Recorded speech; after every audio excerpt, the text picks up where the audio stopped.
Selamat datang di Cerbava, cerita bareng Ava.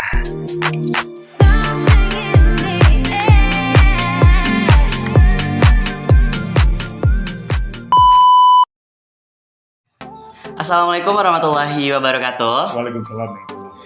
Halo teman-teman, selamat datang di podcast Cerbava, kreatif, inovatif, dan selalu berkarya. Baiklah teman-teman, apa kabarnya? Semoga teman-teman selalu dalam keadaan sehat dan walafiat dalam lindungan Allah Subhanahu wa taala.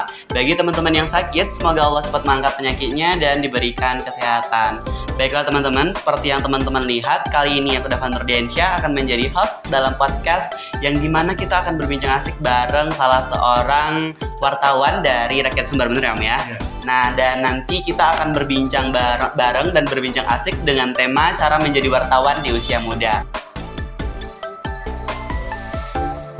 Nah, di hadapan kita udah ada Om Edward. Selamat pagi, Om. Selamat pagi dari semuanya dan juga para sobat Cerbava ya. Iya, Om. Ya, selamat pagi.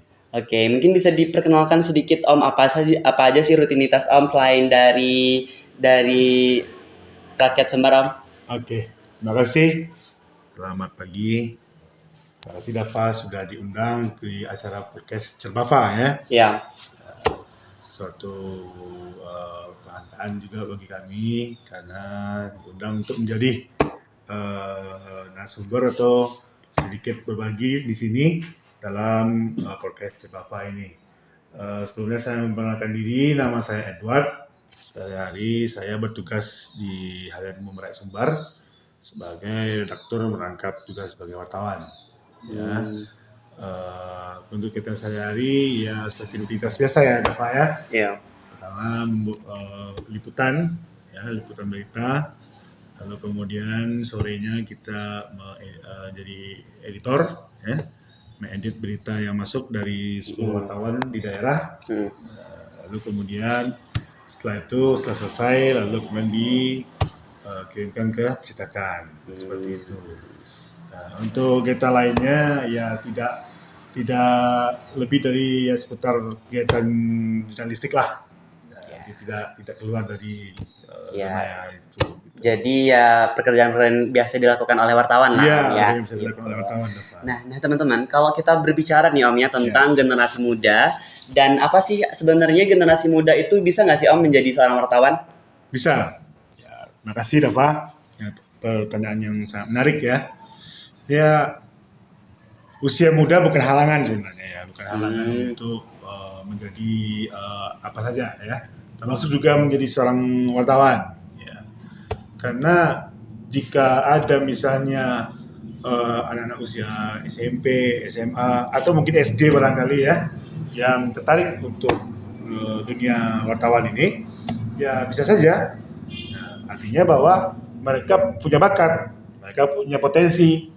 Nah, bakat dan potensi itu bisa digali, bisa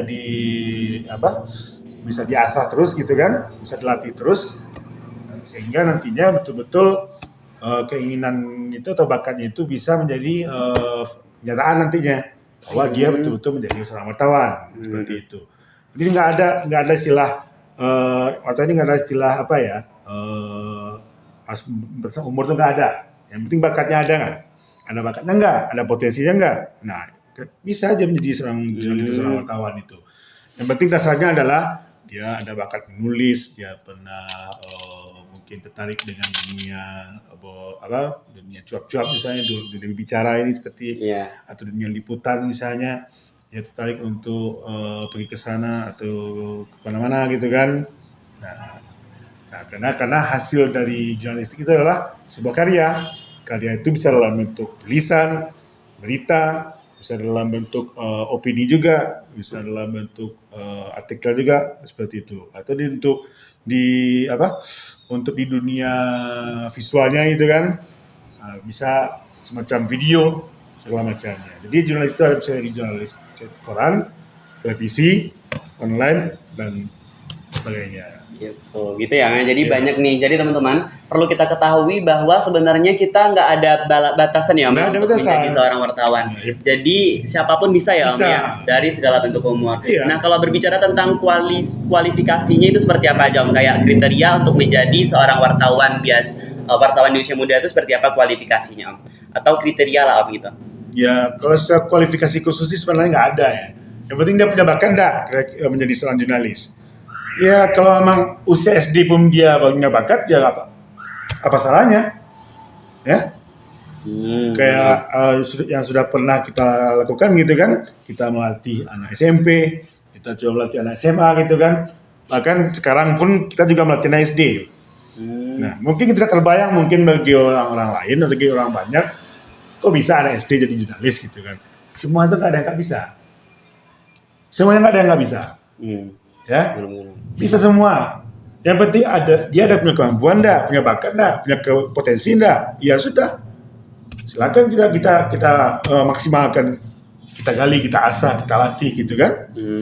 Oh, dia mungkin punya bakat jadi reporter misalnya, dia bakat untuk jadi penulis misalnya, seperti Dava misalnya kan, ya nggak masalah. Jadi sebenarnya jika ada anak usia sekolah mulai dari tingkat SD sampai SMA yang mau menjadi jurnalis, ya silakan kembangkan, silakan apakah potensinya itu. Gak ada istilah nggak bisa gitu kan.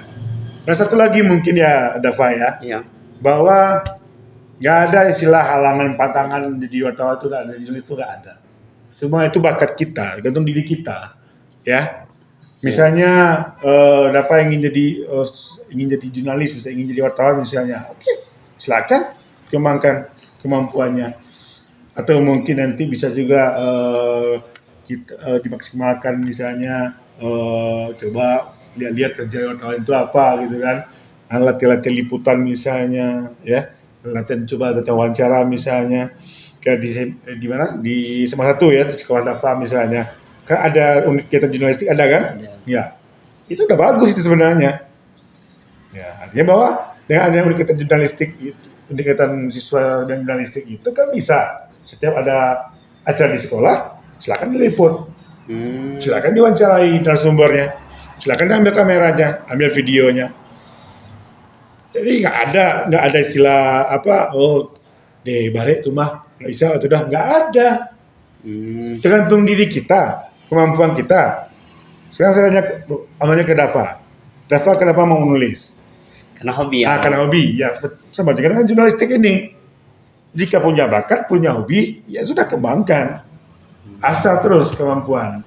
Jangan disia-siakan ya. Jangan disia-siakan. Nanti kita bisa coba-coba untuk mewawancari orang gitu kan. Nah, kan nggak terbayangkan kita mungkin bisa wawancara dengan kepala sekolah, wawancara dengan kepala dinas mungkin, wawancara dengan menteri mungkin, gubernur segala macam, kan nggak pernah terbayang selama ini. Tapi itu bisa kita wujudkan dengan menjadi seorang jurnalis, menjadi seorang wartawan, seperti itu. Dava.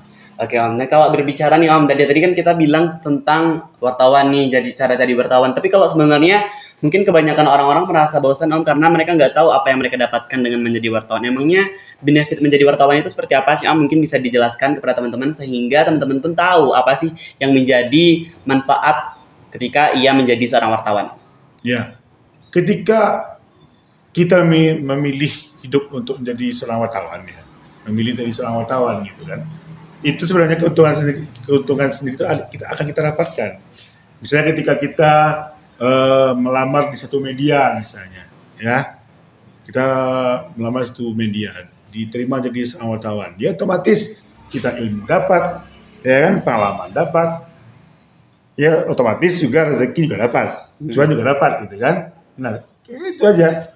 Yang penting benefit kita bisa dari sisi materinya, bisa juga dari sisi ilmunya. Dia ada materi, ada non materi, ya kan? Jika ada betul lebih ada di SMA ini atau mungkin generasi yang lain atau di tingkat pendidikan yang lain berminat menjadi seorang wartawan gitu kan, dan memang ingin betul-betul dimaksimalkan, ya silakan saja. Nantinya mungkin bisa melamar di koran apalah misalnya, di Padang Express mungkin, di Singgalang mungkin, atau di Media Indonesia mungkin, atau di koran nasional yang lain lah, atau bisa juga nanti bisa jadi wartawan TV misalnya, ya silakan. Nanti setelah nanti tamat kuliah misalnya, ya silakan melamar di situ.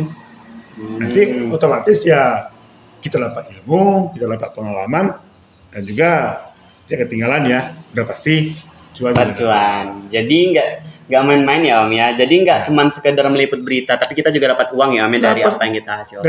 Dari sendiri Pak, gitu ya, apa yang kita kerjakan itu kita pasti dapat cuan, dapat keuntungan kita, itulah keuntungan kita. Jadi ada keuntungan dari sisi materinya, ada dari sisi non materinya, dan dua-duanya bisa kita dapatkan, Dava. Dengar ya teman-teman, banyak banget nih manfaatnya. Kalau kita berbicara tentang bagaimana sih cara kita membangun koneksinya Om dengan berbagai jaringan, tentu kita harus banyak kenalan kan Om ya. Yeah. Itu bagaimana sih cara, atau mungkin dari pengalaman Om pribadi nih, membangun koneksi dengan sekitar atau dengan stakeholder dan juga instansi itu seperti apa Om? Ya, kalau ketika kita memilih untuk menjadi wartawan, ya seperti pengalaman Om dulu ya, awal-awal menjadi wartawan itu melamar di Korea Express dulu ya, itu memang apa istilahnya, cita-cita jadi wartawan itu sebenarnya dari kecil itu nggak ada, Dava. Tapi saya tertarik dengan ibaratnya siaran-siaran olahraga gitu. Saya suka nonton bola, saya suka nonton pokoknya siaran olahraga lah.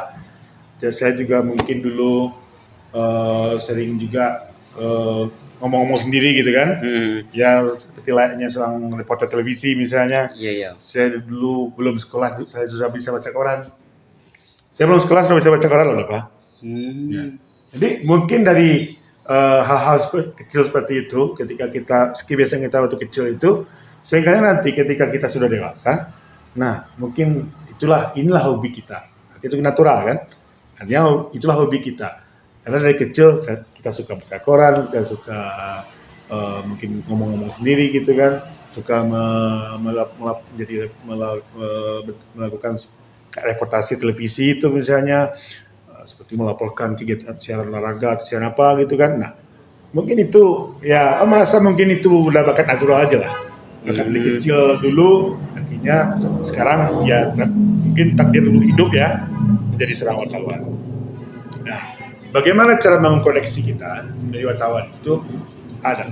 Karena seorang jurnalis, seorang wartawan itu tidak akan bisa tanpa koneksi, tanpa relasi gitu kan. Nah, kita bisa ketika kita sudah menjadi wartawan, kita mungkin nanti ditugaskan ke kantor ini, ditugaskan ke lembaga itu misalnya kan. Nah, sudah pasti dengan sendirinya kita dapat relasi, kita dapat koneksi ya kan. Iya. Karena dia sudah menjadi narasumber kita. Iya. Ya, misalnya kita ditugaskan untuk wawancara kepala dinas, wawancara kepala kantor ini, wawancara kepala sekolah, wawancara polisi misalnya, atau wawancara siapalah misalnya. Otomatis dengan sendirinya kita dapat koneksi, kita dapat relasi. Nah, seperti itu, Dava. Oke Om, kalau berbicara tentang pengalaman nih Om, kan Om udah berapa tahun jadi wartawan Om?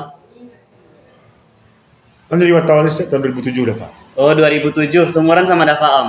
Iya. Dava 2007 berarti udah 17 tahun ya Om ya. Jadi Om Edward ini udah 17 tahun menjadi seorang wartawan. Nah, dari 17 tahun ini Om, tantangan yang Om hadapi dalam menjadi wartawan itu tantangan seperti apa Om? Ya, tantangan jadi wartawan itu sebenarnya banyak ya. Ya, pertama mungkin ketika kita ditempatkan di satu daerah yang mungkin medannya sulit misalnya. Itu tantangan juga. Kita susah untuk mencari narasumber, kita susah untuk melewati medan itu misalnya gitu kan. Nah, tapi kita harus datang ke situ, kita harus meliput itu misalnya. Nah, itu tuh mungkin sebuah tantangan.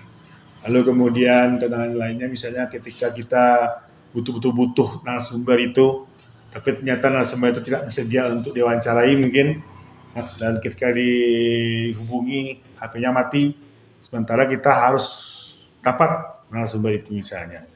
Nah, itu tantangan juga. Ya, jadi lagi mungkin tantangan lainnya adalah yang nggak dapat berita juga ada. Kita insiden di lapangan juga pernah. Misalnya jatuh dari motor pernah, jatuh dari ya pernah lah misalnya. Gitu. Itu bakal bagian dari tugas kita. Iya. Seperti itu. Nah, itu kira-kira itu tantangan kita. Tapi jangan pernah kita menyerah. Walaupun tantangannya berat, ya. Tapi seperti yang Om sampaikan tadi, kalau memang kita betul-betul komitmen, betul-betul serius, saya kira apapun tantangannya pasti kan bisa kita hadapi ya. Ya, semua pekerjaan ini nggak ada yang nggak pakai tantangan. Semuanya pakai tantangan kan. apa pekerjaannya, polisi pun ada tantangannya kok, Iya, jadi iya. pilot pun ada tantangannya kok, jadi dokter ada tantangannya kok, ya kan? Nah, jadi semuanya ada tantangannya, termasuk Gitu. jadi wartawan.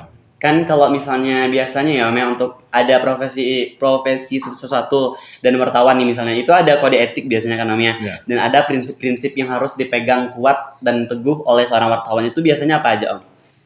Ya, kode etiknya itu banyak, kode etik jurnalistik sebenarnya banyak ya, ada beberapa pasal-pasal gitu. Tapi intinya adalah eh, wartawan itu tidak boleh membuat berita sara, bohong, dan juga tidak boleh mereka-reka berita. Mereka-reka ya Om ya? Ya, mereka-reka berita tidak boleh. Lalu kemudian wartawan juga harus menjaga etika. Ada etika jurnalistiknya juga. Bagaimana menjaga hubungan dengan narasumber, bagaimana etika wawancara juga ada. Itu harus kita jaga itu, etika itu. Karena tanpa etika itu ya orang lain pun tidak akan mau meladeni kita. Mau perjuangan kita untuk mencari orang itu, misalnya kita nggak ada etika ya orang akan menilai kita. Wah, ini masa wartawan seperti ini gitu. Iya. Tapi dia nggak mau mungkin mengungkapkan secara langsung kepada kita, tapi mungkin dari dilihat saja mungkin dia udah bisa menilai gitu kan. Oh masa wartawan seperti ini gitu kan. Nah, kadang ada juga mungkin ya maaf ya wartawan yang tidak bertugas sesuai dengan ranahnya Tempatnya gitu. gitu ya. Nah, seperti itu. Dan dia tidak hanya mencari berita, tapi mencari berita tidak ada, tapi ada kepentingan lain misalnya yang dicarinya gitu. Nah, itu juga kadang-kadang itu membuat narasumber apa istilah kerennya ilfil lah. Gitu. Yang membuat narasumber itu nggak mau bertemu dengan si wartawan itu sendiri. Gitu Pak. Kalau misalnya nih mungkin menjadi pertanyaan terakhir ya Om ya. Ya. Bagaimana membangun suatu kredibilitas kepercayaan dari pembaca sebagai seorang wartawan ya? Kan itu membuat berita tuh Om ya. Ya. Dalam membangun kepercayaan pembaca itu bagaimana sih kalau versi Om Edwardnya?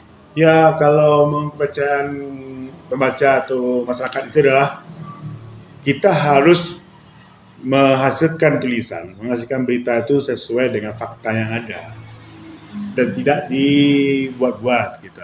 Jangan direkayasa, seperti yang saya sampaikan tadi, jangan direkayasa. Apa yang kita liput, apa yang kita lihat di lapangan, itulah yang kita tulis. Ya kan? Bahwa jangan sampai bencana Gunung Merapi, dia nggak ada yang meninggal, tapi kita buat meninggal. Contohnya seperti itu. Nah itu kan orang kan dimalas juga yang baca berita kok beritanya salah data seperti ini gitu kan. Jadi besok orang nggak mau lagi baca koran kita, baca media kita, ya kan? Tapi kalau misalnya media kita tuh lengkap datanya, lengkap narasumbernya, ya kan, lengkap faktanya, nah orang pasti akan percaya dengan media kita. Dan pasti orang menyangka media kita bukan media abal-abal, tapi memang media resmi, ya media yang terpercaya gitu kan. Nah seperti itu. Dan satu lagi Dafa, mungkin nanti melalui Dafa dan komunitas teman-teman yang lain gitu kan, kita akan coba, mungkin nanti ke depannya kita akan coba untuk membuat sebuah forum jurnalis muda lah, ya.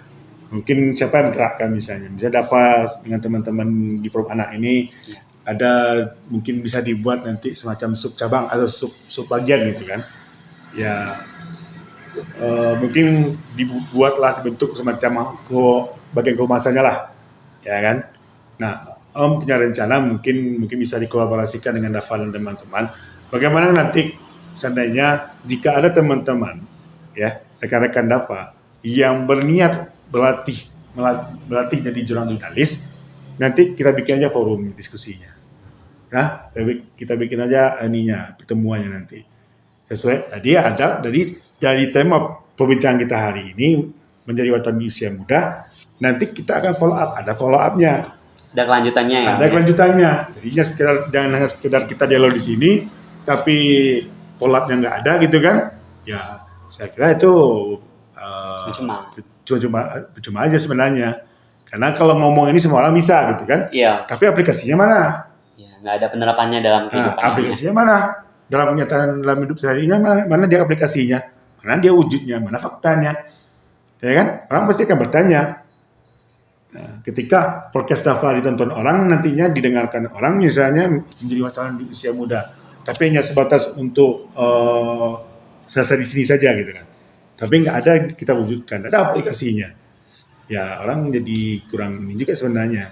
Tapi seandainya dari hasil bincang kita hari ini, dialog kita sekarang ini, langsung ada perwujudannya, aplikasinya, ya kan? Nah, orang pasti akan lebih percaya lagi pada kita gitu kan. Wah, ternyata ini tidak sekedar dialog saja, tapi langsung ada wujudnya, ada faktanya, ada penerapannya seperti itu. Nah, itu mungkin usulan ya. Iya, iya. Karena mungkin seperti sekarang Om ada membuat atau ada melatih jurnalis cilik ya, sekarang di salah satu SD gitu kan. Nah, bagaimana kalau seandainya dari tema ini kita kita lanjutkan lagi dengan semacam forum diskusi, ya kan? Semacam forum tatap muka, ya kan? Karena kan forum anggota DAPA kan kebanyakan banyak anak usia muda kan, anak SMP, anak SMA gitu kan, anak SD. Nah, kenapa nggak kita kumpulkan?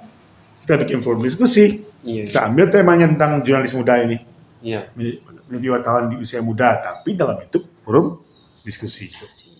Nah, itu lebih efektif lagi. Jadi kita bisa lihat nanti, ini minat jadi jurnalis, ini minat jadi penulis misalnya. Seperti itu. Oke, Om. Nah, kalau mungkin ini udah selesai pertanyaan terakhir, mungkin ini sebagai closing statement ataupun pernyataan terakhir dari Om nih, Om. Apa sih pernyataan terakhir dari Om untuk teman-teman kita yang ingin belajar dan ingin baru memulai dalam bidang jurnalistik, Om? Ya, closing statement seperti ini adalah, jangan pernah merasa minder untuk melakukan sesuatu yang mungkin itu menjadi keinginan atau cita-cita kita. Jangan pernah minder. Karena sesuatu itu nggak ada yang sulit. Seandainya kita betul-betul komit dan serius untuk menjalankannya. Termasuk menjadi jurnalis. Walaupun di usia kita masih usia sekolah misalnya. Jika memang bisa, ya apa salahnya kita lanjutkan gitu, kita lakukan. Oke, Om. Nah, seperti itu. Ya, mungkin itulah teman-teman yang dapat kita pelajari dari salah sosok wartawan yang sudah berkecimpung di dunia jurnalis selama 17 tahun ya Om ya. Dan terima kasih sudah ucapkan kepada Om sudah mau memberikan ilmu dan dasar-dasar kepada teman-teman semuanya. Jadi teman-teman jangan lupa untuk terus berkarya, terus berkarir, apalagi nih di bidang jurnalistik yang mungkin teman-teman udah pada tertarik nih. Mungkin sekian ya dari aku, mungkin Om bisa say hi juga Om. Ya. Sekian juga dari kami, semoga apa yang kita sampaikan dalam diskusi ini bisa bermanfaat untuk kita semua, terutama bagi adik-adik yang berminat untuk jadi jurnalis di usia muda. Selamat siang. Terima kasih. Selamat datang di Cer Bava, cerita bareng Ava.